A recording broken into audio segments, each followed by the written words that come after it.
Hello बच्चों, चलिए प्रश्न को पढ़ते हैं। यह ग्राफ एक मोल गैस वाले निकाय की विभिन्न अवस्थाओं को प्रदर्शित करता है।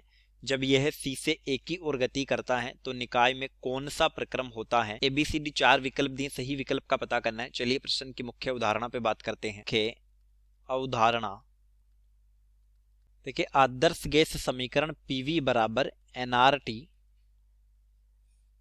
यहां P जो है ये होता है दाब, V होता है आयतन, N है मोल, T है ताप और R है गैस नियतांक। तो देखिए प्रश्न में बोला है मोल क्या है, एक है, यानी कि समान है। A प्रावस्था पर भी उतने ही मोल है जितने C पर हैं, जितने B पर हैं। तो हम कह सकते हैं N1 बराबर N2, यानी कि P1 V1 बटा T1 बराबर होगा P2 V2 बटा T2। अब देखिए C से A पर आया है तो हम इस स्थिति को मान लेते हैं 1, यानी यहां पर दाब जो है वो P1 होगा, आयतन ये V1 है और ताप यहां T1 होगा।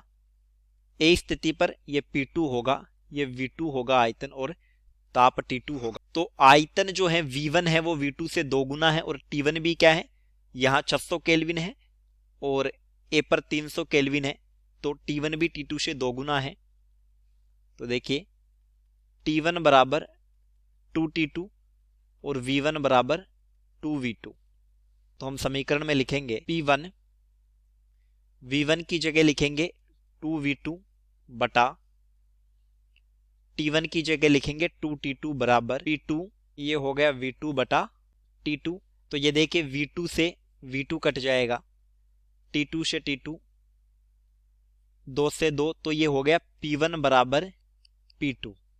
यानी दोनों स्थितियों में A और C पर, A तथा C पर दाब समान है, तो इस प्रक्रम को फिर बोल दिया जाएगा समदाबीय। तो देखिए समायतनिक का मतलब आयतन समान, समभारिक का मतलब भार समान, समतापी का मतलब ताप समान, और डी में दिया है समदाबी। तो उत्तर हो गया विकल्प डी। चलिए उम्मीद करता हूं प्रश्न समझ आया होगा। धन्यवाद।